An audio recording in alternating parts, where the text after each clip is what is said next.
नमस्कार दोस्तों, स्वागत करती हूँ आप सभी का अपने YouTube चैनल ख्वाहिशें BMU में। कैसे हैं आप सभी? उम्मीद करती हूँ सभी लोग बहुत अच्छे होंगे। मैं भी अच्छी हूँ और आज कोई वीडियो नहीं बना पाई हूँ, इसलिए वीडियो नहीं आया है। रात के बजे हैं 11:15 और खाना पीना कुछ लोगों ने खाना खा लिया है, कुछ लोग अभी बच्चों ने नहीं खाया है। मैं, मेरी सासू माँ, हस्बैंड, हम लोगों ने खा लिया है। बच्चों ने कुछ खाया था, शायद उपमा बना था। हाँ, उपमा बना था शाम को, वो खाया था। तो कल से नवरात्रि चालू है। आप सभी को नवरात्रि की हार्दिक शुभकामनाएं।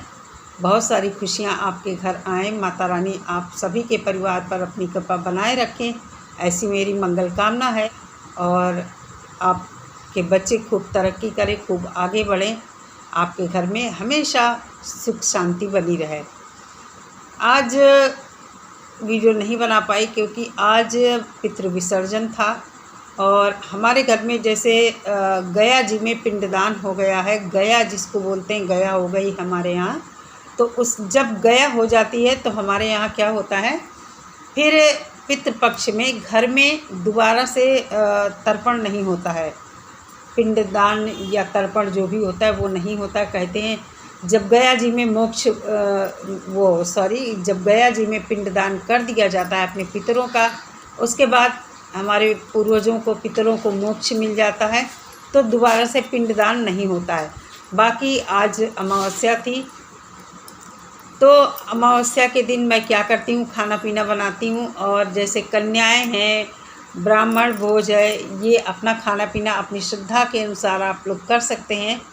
और हमारे यहाँ पितृपक्ष में ये भी होता है कि जिनके सास ससुर नहीं होते हैं वो महिलाएं पूरे पितृपक्ष भर में नया श्रृंगार नहीं यूज करती, ना तो कोई श्रृंगार करती हैं और ना ही नए कपड़े पहने जाते हैं, ना खरीदे जाते हैं। लेकिन जब गया हो जाती है तो ये सारी चीज़ें ख़त्म हो जाती हैं, कुछ भी कर सकते हैं। तो वही आज मैंने खाना पीना बनाया था, सब्जियां बनाई थी, 2 पूड़ी, कचौड़ी, रायता, ये सब बना था। तो फिर काफ़ी टाइम लग गया मुझे और थकान हो गई, फिर वीडियो बनाया नहीं। 4 बजे के करीब मेरी आंख लग गई, सो भी गई और अभी 11:15 बजा है। तो मैंने सोचा आप लोगों को नवरात्रि की शुभकामनाएं दे दूं, इसीलिए वीडियो बना रही हूं। और आज मैंने वीडियो देखा है द ओलियान फैमिली का वीडियो देखा है। टॉक विद ओलियान ऐसे करके शायद नाम चेंज किया है चैनल का, भूल गई हूँ मैं। उसमें उन्होंने रेखा की माँ की रिकॉर्डिंग जो लगाई है तो सुनकर कुछ अच्छा नहीं लगा। लेकिन दूसरी तरफ मैं ये भी सोचती हूँ कि ये एक माँ के दिल का दर्द था अपनी बेटी की, जिसकी ज़िंदगी बर्बाद हो रही है। लेकिन दूसरी तरफ मैं ये भी कहना चाहूँगी कि बेटी घर बसाना चाहती है और अगर कोई माँ इस तरह की बातें करेगी तो कैसे घर बसेगा। माँ को सोचना चाहिए कि इस तरह की बातें, जहाँ पर घर बसाने की बातें हो रही हैं, वहाँ इस तरह की बातें ना की जाएं। किसी को भी अपने बच्चों की ज़िंदगी बर्बाद हो देखकर बहुत बुरा लगता है, दिल से कड़वा ही निकलता है। लेकिन क्या फ़ायदा है कि जहाँ आप बनाने की कोशिश कर रहे हैं और इस तरह की बातें भी कर रहे हैं, तो कैसे कोई काम सफल हो पाएगा। जो आपके मन में इच्छा है, वहीं रेखा बोलती है कि मैं अपने पति से बहुत प्यार करती हूँ। और रेखा ने भी अपने वीडियो में बोला है कि वो उसी समय मर गया था मेरा पति। क्या ही बोलूँ, रेखा को भी वीडियो बनाकर इतना समझाया गया, मैंने भी समझाया और भी लोगों ने बनाया वीडियो कि इस तरह की बातें ना करें। लेकिन इतना ही कहना चाहूँगी कि इस तरह की बातों में कैसे घर बस सकता है।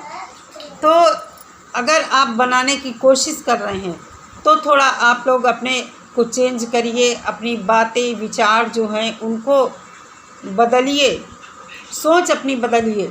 अगर रिश्ता बनाना चाहते हैं, अगर नहीं बनाना चाहते हैं तो फिर इस रिश्ते से पीछा छुड़ा लेना चाहिए, अलग हो जाना चाहिए। क्या फ़ायदा है कि गंद फैलाओ।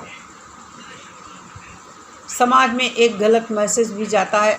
आप तलाक का केस भी लड़ रहे हो, उसके घर में भी रह रहे हो, रिश्ता जोड़ना भी चाहते हो और तोड़ने वाली बातें भी करते हो। किस तरह उनकी माँ अपने मतलब अपनी बेटी अपने दामाद और दामाद के भाई मतलब अपनी बेटी के जेठ को कितनी ज़्यादा बद्दुआएं दे रही, कितनी गलत बातें कर रही हैं। तो ये सब ठीक नहीं है। अगर रिश्ता जोड़ना है तो उस हिसाब से बातचीत करनी चाहिए।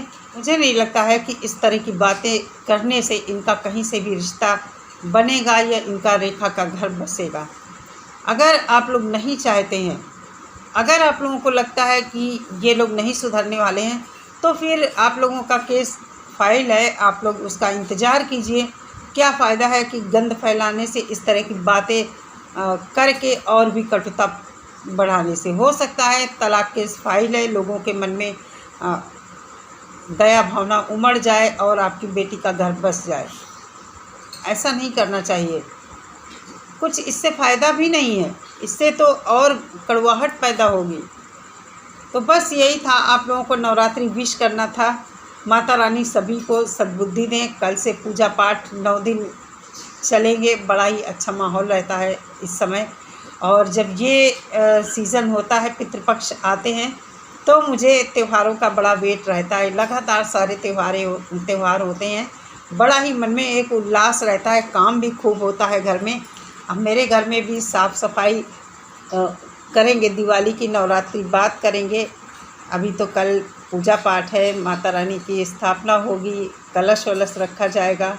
और मैं अब पूरे नवरात्रि व्रत नहीं रख पाती हूँ, तो केवल अष्टमी ही रहती हूँ। परेवा का व्रत अम्मा हमारे यहाँ रहती हैं, सासू माँ हमारे यहाँ कहते हैं, जब तक घर में बुजुर्ग होते हैं तो प्रतिपदा यानी परेवा का व्रत सास ही रहती है, और मैं अष्टमी का व्रत रखती हूँ।